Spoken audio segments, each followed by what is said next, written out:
त्रैमासिक परीक्षा 2022-23 के लिए कक्षा 10 का सामाजिक विज्ञान का जो इम्पोर्टेंट प्रश्न पत्र है साथियों, वो इस वीडियो में मैं आपके लिए लेके आया हूँ। तो दोस्तों वेरी इंपॉर्टेंट सारा क्वेश्चन पेपर आपको अच्छे से देख लेना है, साथ ही साथ इनका सॉल्यूशन भी आपको इसी पीडीएफ फाइल में दिया जा रहा है।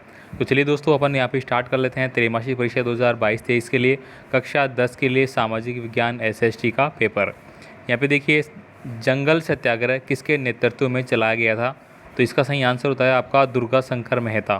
ठीक है, Durga Shankar Mehta, option number D आपका करेक्ट आंसर है। इसके बाद देखिए अगला क्वेश्चन आपका, भारतीय संविधान में कितने अनुच्छेद है?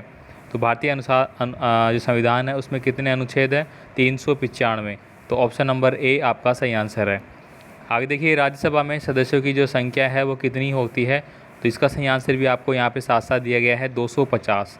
राज्यसभा में सदस्यों की संख्या 250 होती है, जबकि लोकसभा में कितनी होती है? 550 अधिकतम। चलिए आगे देखिए, लोकसभा का सदस्य बनने के लिए जो निर्धारित आयु है वो कितनी होनी चाहिए? तो लोकसभा में दोस्तों अगर आप सदस्य बनना चाहते हैं तो उसके लिए जो आयु है वो 25 वर्ष है। अगर मैं यहाँ पे बात करूँ राज्यसभा, तो राज्यसभा में कितनी होगी? 35 वर्ष। आगे देखिए, यहाँ पे राष्ट्रपति शासन की घोषणा करता है, तो राष्ट्रपति किस शासन की घोषणा करता है? तो राष्ट्रपति द्वारा घोषणा किया जाता है। यानी कि राष्ट्रपति शासन अगर लग रहा है, जैसे कि हम बात करें कोई भी राज्य है उसमें वहाँ की राज्य सरकार का हुक्म ना मान के केंद्र की ओर से माना जाएगा, तो वो कौन करता है? राष्ट्रपति करता है। तो राष्ट्रपति शासन होगा। आगे देखिए, राष्ट्रपति के लिए निर्धारित आयु कितनी है? तो यहाँ पे देखिए 35 वर्ष। आप राज्यपाल के लिए बात करें चाहे राष्ट्रपति, दोनों के लिए सेम होती है। आगे देखिए, अन्य जो मंत्री होते हैं उनकी नियुक्ति कौन करता है? तो अन्य मंत्रियों की नियुक्ति है वो प्रधानमंत्री की सिफारिश पर राष्ट्रपति करता है। कोई भी जो नियुक्तियां हैं वो कौन करता है? राष्ट्रपति करता है, लेकिन प्रधानमंत्री की सलाह लेता है। आगे देखिए, यहाँ पे रिक्त स्थान से रिलेटेड क्वेश्चन हो गए। साथियों आपसे रिक्वेस्ट करूँगा, प्लीज़ चैनल को आप सब्सक्राइब कर लीजिए, वीडियो को लाइक कर दीजिए, बाकी अपने दोस्तों को सेंड कीजिए। यहाँ पे देखिए, हमारे देश में तेल संभावित क्षेत्र वो कितने किलोमीटर से अधिक है? तो 10 लाख। ठीक है, कितना? 10 लाख वर्ग किलोमीटर। आगे देखिए, श्वेत क्रांति द्वारा भारत में किसको बढ़ावा मिलता है? तो श्वेत क्रांति है वो दूध को बढ़ावा देने के लिए की गई थी, तो इसका सही आंसर हो जाएगा दूध उत्पादन। आगे देखिए, दालों के उत्पादन में भारत का जो स्थान है वो कौन सा है? तो भारत में प्रथम स्थान है। जो भी दालें का उत्पादन होता है उसमें भारत पहले स्थान पे है। पीली क्रांति का संबंध किससे है? तो खाद्य तेलों और तिलहन की जो फसलें हैं उससे रिलेटेड है। आगे देखिए, चंदन के वृक्ष से क्या बनाया जाता है? तो चंदन के वृक्ष से अगरबत्ती का निर्माण होता है। विलुप्त होती चिड़िया कौन सी है? तो सोन चिड़िया है। आगे देखिए, यहाँ पे आगे आपको एक इंपॉर्टेंट क्वेश्चन है, क्वेश्चन नंबर 3, जिसमें कि आपको एक वाक्य में उत्तर देना है। यहाँ पे देखिए, ग्रामीण स्थानीय शासन की शीर्ष इकाई क्या है?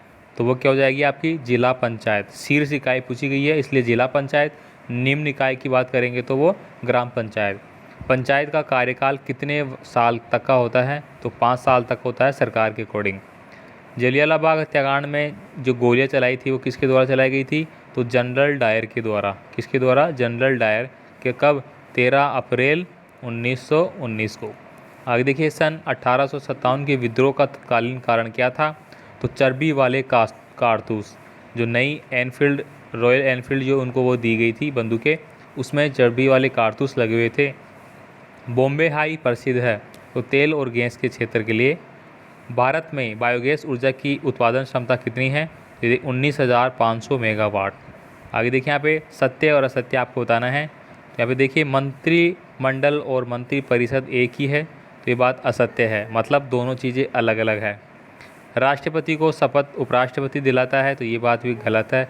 राष्ट्रपति को शपथ उपराष्ट्रपति नहीं, कौन दिलाता है? सर्वोच्च न्यायालय का उच्चतम जो वरिष्ठ जो वो होता है ना अध्यक्ष, वो दिलाता है। प्रधानमंत्री सरकार और राष्ट्रपति के मध्य कड़ी है, तो ये बात बिल्कुल सही है। चोरी दीवाना मामला है, असत्य है ये बात, कोई भी दीवाना मामला नहीं है। भारत का उच्चतम न्यायालय दिल्ली में है, तो ये बात बिल्कुल सत्य है।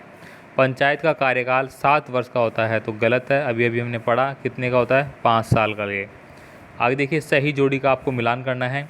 तो माननीयकरण, इसका संबंध हो जाता है भारतीय मानक संसाधन से।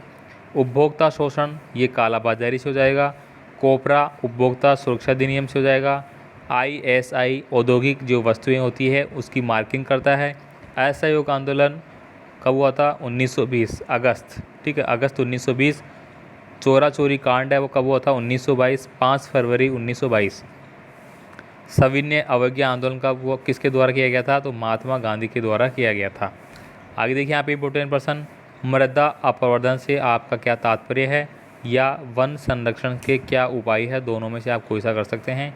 श्वेत क्रांति क्या है? हड़प नीति क्या है? बेरोजगारी क्या है? कालाबाजारी क्या है? ये सारे दोस्तों वेरी वेरी इंपॉर्टेंट प्रश्न मैं वो आपको बता रहा हूँ, जो आपकी त्रैमासिक परीक्षा में ऐसे कैसे आपको पूछे जाएंगे।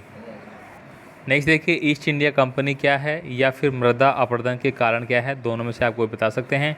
वन संपदा के लाभ, हरित क्रांति की मुख्य विशेषताएं।